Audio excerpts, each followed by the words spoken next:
What's up, guys? Hope all's doing well. Um, I'm gonna tell you a story about how the how they made me go homeless. Okay, and in the end of the story, I'm gonna tell you. I'm gonna provoke a thought with you guys to think about. Okay, because I believe there's a bigger agenda behind all this gang stalking stuff. It's not just what it seems like on the surface. All right. So I owned a condo, right? And I had rented it out. I had it rented out to a tenant. Okay, and I was living with my mom at the time.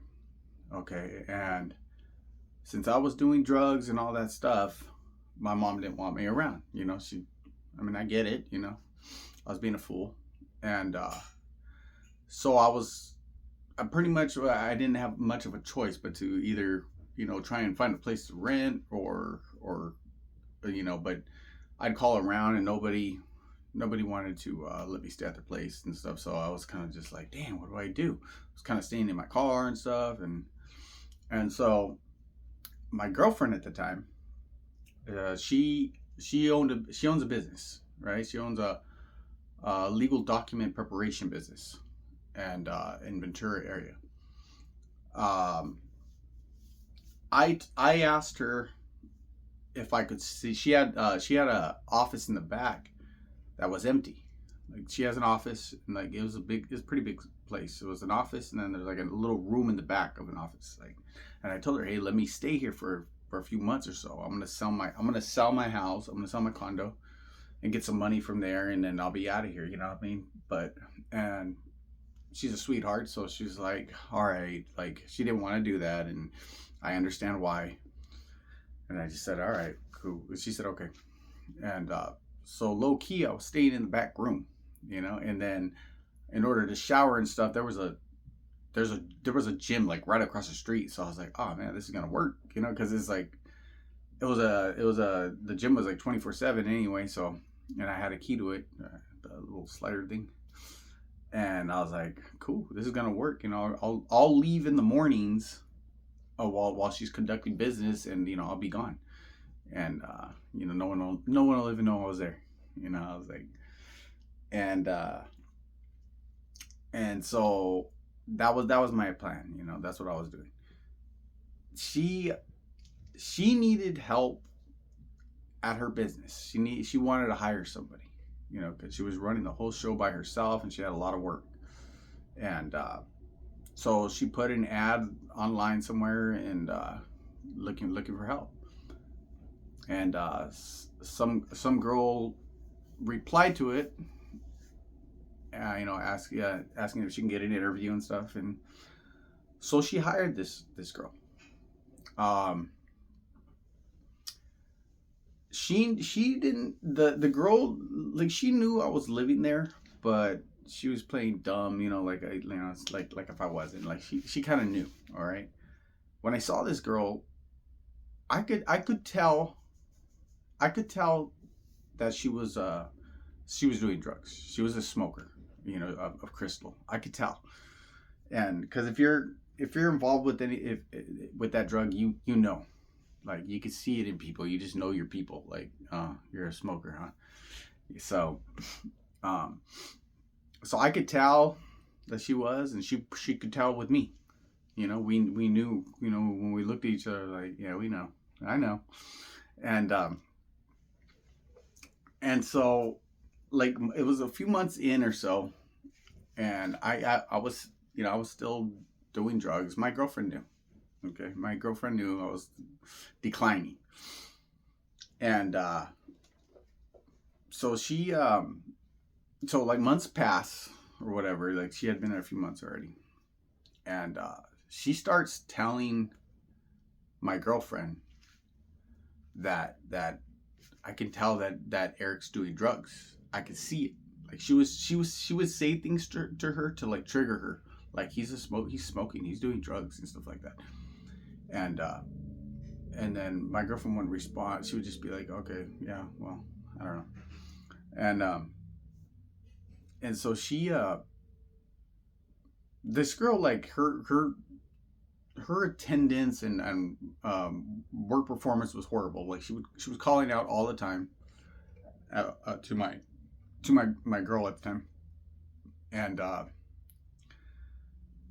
and then one day, like my girl was already telling me like I'm gonna fire her, I'm gonna get rid of her and stuff because she's just not, the performance is not there. She's coming in late. She calls out a lot. She's always got something going on with her. Every day it's something new why she can't come in. And she's like, I'm gonna just get rid of her. And I was like, oh, do what you gotta do. You know, you run the show around here. And so yeah, so she would always trigger my girlfriend about saying little things like, you know, like he's a smoker and like, what is he doing here? Like just things to get under her skin, you know, so that way, like, it reflects towards me of like I look like a bum right here, you know?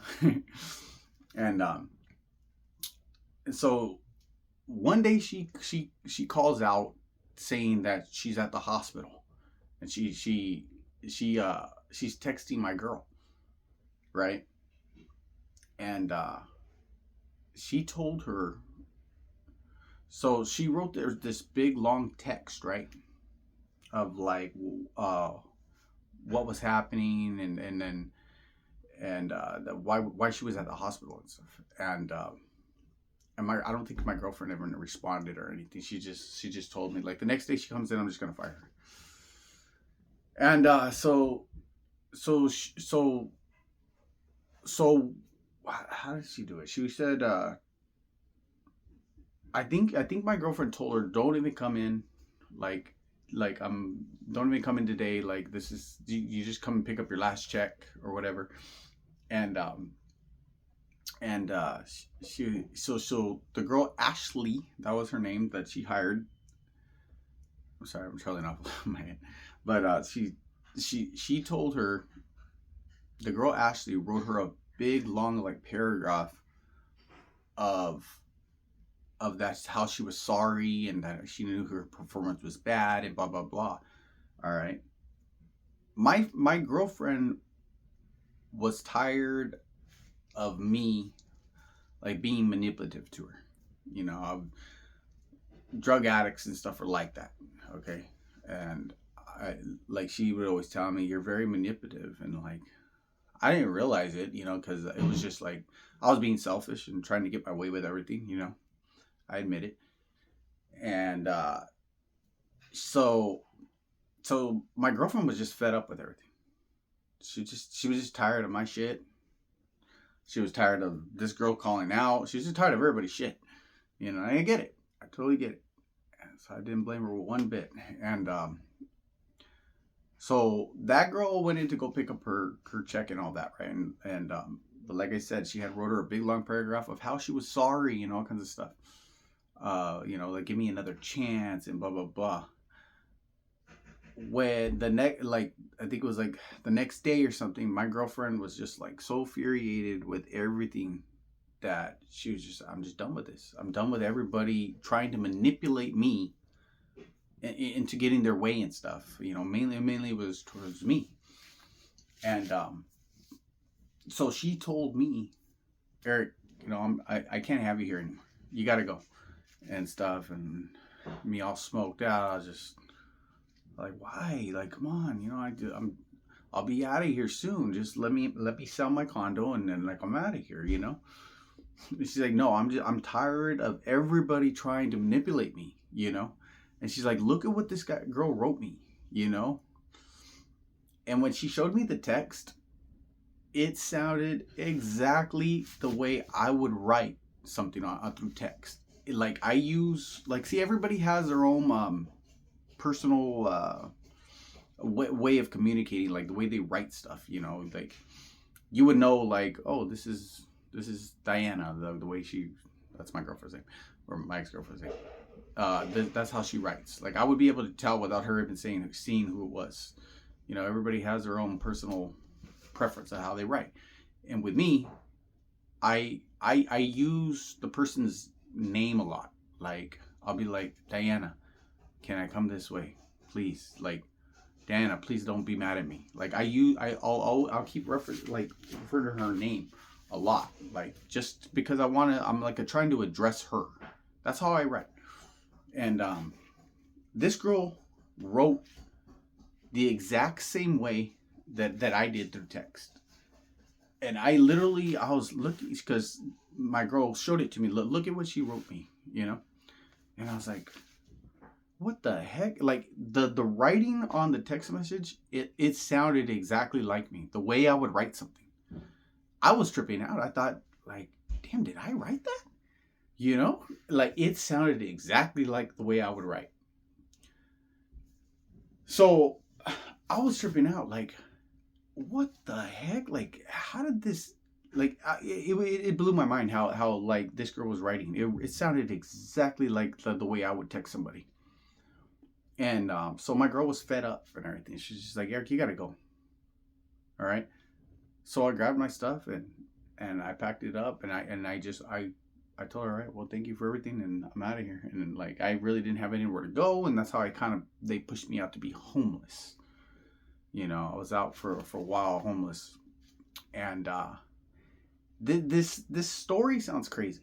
It sounds like that's just a coincidence or something, but all this gangstalking stuff was going on full effect, and I thought about it, like, did they do this to me, like to push me out of the office, like, you know what I mean? Because they had been watching me, you know. And then I was just like, nah, I doubt it. Like, they're gonna go through all those links. But now that I see all the damn show they put on out here, I'm pretty sure it was them.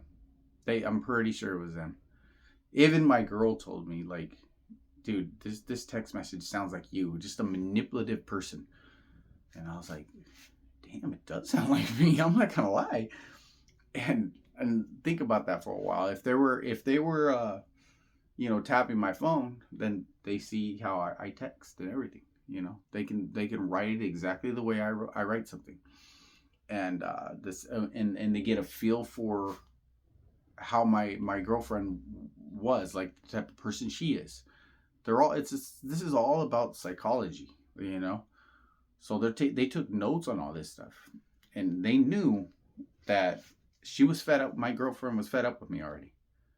And it just took a little bit to push me out the door, and bam, and they knew it. And like that, my girl was like, you gotta go. So that girl got fired, and I got thrown out. So out the door everybody goes. See, so they know my girl's, like, psyche, you know. So they know how she works. So that's how I ended up homeless. You know, they pushed me out. It was them. I guarantee. There's this how did this girl come up with the way I write? Doesn't even make sense. I mean, really? It sounded exactly like me. I swear. I thought it was me. I thought, damn, did I write this? But anyway, but you see how they're pushing people out, like homelessness. They're putting people on the streets. They're doing this, and I know I'm not the only one. They've done it to many people, I'm sure. And I just wanted to, like, provoke a thought with you guys of thinking, like, okay, so like I've said before, I get the whole like, if you're a criminal and they suspect you might do something, some big criminal act, that they gotta watch you. I get that. But like I've asked people before, why do they try and make people feel like they're crazy? That's something that I just don't understand. Okay, I don't think a lot of people understand it. Some people will probably just say, well, it's to get you to lash out and you know, to provoke you so you can get locked up or whatever. Yeah, you're probably right. But why is it that they're trying to push this mental health thing so much? Like, why try and you know, make people feel like they're crazy? Like, what's the real reason behind that? You know, if you just need to watch me, well, then just watch me. But no, let's do some crazy things to make them feel, you know, like they're crazy. Let's get them locked up in a mental institute. Okay. there's like, I'll get text messages, or I'll get comments on some of my videos, and I'll put it up here on one of them. But she says, like, one of the comments says, uh I think it was on the one about the beds, the vibrating beds, and she said it's not gang stalking. It's not gang stalking. It's psychosis from drug induced psychosis, and so go get yourself checked out. You know, go to the mental health evaluation. You know, and why is it that they try to push that so hard? Okay, and why? And if you know, like, if you call the cops, regarding this gang stalking stuff, this is what they're waiting for, man. They want you to call the cops so they can turn it around on you and be like, "Hey, are you feeling okay? Well, maybe we should take you in on a 5150 and lock you up." It's a mental evaluation. Okay, mental health. Okay, in San Diego County, they already passed a bill saying that they can take you on a mental evaluation without no consent, no nothing. If you just look out of your mind, they'll just put you in the car and take you in for a mental evaluation. Okay. In California, there is a lot of homeless people. It's like the mecca of homeless people. They're, especially like Skid Row and all that. I mean, they, like in LA, it's just like lined with homeless people, like just setting up camp wherever, because there's no room, there's no housing, there's no nothing. You know, it's so expensive out here too that the wages just don't even pay for the housing and stuff. You know, and but think about that for a while. Why are they trying to push this whole mental health thing? Maybe because they need, maybe the counties, they need funding. Maybe they need funding. So maybe they're, you know, well, if we can make people feel like they're crazy, we'll get them to get to the mental institutes, the mental evaluation, so we can get funding to create more mental institutes and more hospitals and housing for the homeless and stuff like that. Maybe they're pushing this like agenda so they can get funding, you know, because I just don't understand the whole let's take a minute on the mental evaluation. Why does everybody push that so hard? And why if I'm a criminal, well, then just watch me, but let's make them feel crazy. Think about that for a while, you know. So out here in California, like I said, like California is like the mecca of homelessness. Like, there's homeless everywhere. It's getting like out of control, and they need to do something, but maybe they don't have the funds for it. There used to be a few major like mental institutes out here. So the song by the Eagles, Hotel California, they're actually referring to Camarillo State Hospital. Yeah, that's that song. On a dark desert highway, cool wind in my hair. That's the hospital they're talking about. Now it's a college now, and it's what's it called? Cal State Channel Islands. That used to be a mental health institute, and they closed it down. Okay, and the only one around here is a small little mental health a mental health hospital, and it's called Hillmont. It's small though, and every time if you walk in there, it's just like packed with people. It's crazy. And then the next one over, I don't know if it's still there or not, but it used to be at Tascadero State Hospital. That's like 200 miles like north of me. But bottom line is, there's